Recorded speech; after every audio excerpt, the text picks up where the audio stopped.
Friends ഇങ്ങനെ എല്ലാവരും റാത്തല്ലേ ഞാനും കൂടെ റാത്ത് എല്ലാവർക്കും അസ്സലാമു അലൈക്കും. എൻ്റെ അടുത്തൊരു സ്പെഷ്യലായിട്ടുള്ളൊരു റെസിപ്പി ഇത് മക്കൾക്ക് നല്ല ഇഷ്ടമുള്ള പോലത്തെ റെസിപ്പി ഇത് ബട്ടറ്റ് മിക്സ് ಆಮ್ಲೆಟ್ ഒരു നീരുള്ളി തെൽ കൊത്തമ്പരി ചൊപ്പ് ഒരു കായ്മുളക് ചീസ് തെല്ല് പിന്നെ ബട്ടർ എണ്ണ ഒരു ചീസ് വേണ്ടില്ല ಇನ್ನೆ ಮಾತ್ರ ಇಟ್ಟಂಗೆ ಐತೆ 4 ಮುಟ್ಟೆ ಅದ್ರ പിന്നെ ಬಟಾಟೆ ನೋಕ್ರಿಗಂತ ಸ್ಲೈಸ್ ಹಾಕಿತ್ತಿರ್ತಾರೆ ನಾನು ചോപ്പറിൽ ഇപ്പോൾ ഇങ്ങനെ ആക്കി നോക്കാം. മുട്ടയ്ക്ക് നീരിലും കൊത്തമ്പരി ചപ്പ് ഇട്ട് മിക്സ് ആക്കുക. നോൺ സ്റ്റിക്ക് തവ വെച്ചിരുന്നാണ് തവത്തേക്ക് ചീസ് ഇടുക.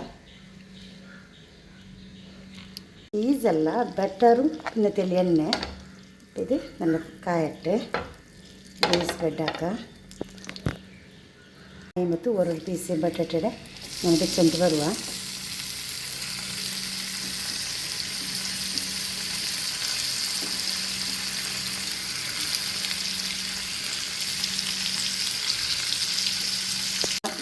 ಇದರ ಬಟಾಟೆ ಎಲ್ಲ ತವത്തിൽ വെച്ച് തെല്ല് ഫ്രൈ ആക്കി നല്ല ഫ്രൈ ആയിട്ട് തെല്ല് സെറ്റായിട്ട് ഇപ്പം ഞങ്ങൾ ആംലെറ്റ് മുട്ട മിക്സ് എല്ലാം ഇത് വയ്ക്കുക.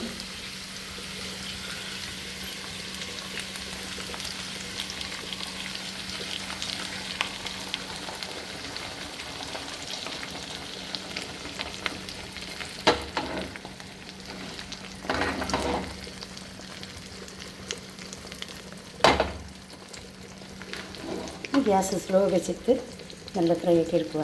ഇപ്പോൾ ചന്ദനി ഫ്രൈ ആവട്ടെ. ഗ്യാസ് സ്ലോ വെച്ചിട്ട് കാച്ചിട്ടെടുക്കുക. മേലെ തെൽ ചീസ് കട്ടാക്കിയിട്ടിടുക. പീസാക്കിയിട്ട് നല്ല മെൽറ്റായിട്ട് വരട്ടെ. വേണിട്ടില്ല ചീസ് മക്കൾക്ക് ഇഷ്ടമാവില്ല ചീസല്ല. ഞാൻ തെല്ല് വേണേ ഇട്ടിട്ട് കൊടുക്കുന്നുണ്ട്. ഇപ്പം ഇത് ടർണാക്കിയിട്ട് ഇട്ടനാണ്. ചെറിയ തവ ഉണ്ടായെങ്കിൽ സുലഭത്തിൽ ടർണാക്കും. അവർക്ക് ഇത് വലിയ തവ ആയെങ്കിൽ ഇതിൽ കഷ്ടമാവും. രണ്ട് തവ വെച്ചിട്ട് ടർണാക്കിയിട്ട് ഇടാം. ഇപ്പം നല്ല നല്ല ഞാൻ രണ്ട് തവ വെച്ചിട്ട് ടർണാക്കിയിട്ട് ഇട്ടോ ഒന്നര മേലിങ്ങനെ ഇട്ടിട്ട് ഇപ്പം ഇത് ಇನ್ನೊಂದು ಸೈಡ್ ತೆಲ್ ಕಾಯಟ್ಟು ಕಾಚಲ್ പിന്നെ ಪ್ಲೇಟಿಗೆ ಇಡುವ. ಪೈತ್ ಇನ್ನು ಪ್ಲೇಟಿಗೆ ನಾನು ಬೇಗಾಲ್ತವ್ರ ಪ್ಲೇಟಿಗೆ വെച്ചിರ ಅದಕ್ಕೆ ಟರ್ನ್ ಹಾಕಿಟ್ಟು എടുക്കുക. ಪ್ಲೇಟಿಗೆ ಇಟ್ಟು ನಾನು ಟರ್ನ್ ಹಾಕಿಟ್ಟಿಟ್ಟೆ 4 ಪೀಸ್ ಹಾಕಿಟ್ಟು ಕಟ್ಟಾಕಿರಪ್ಪಾಳೆ.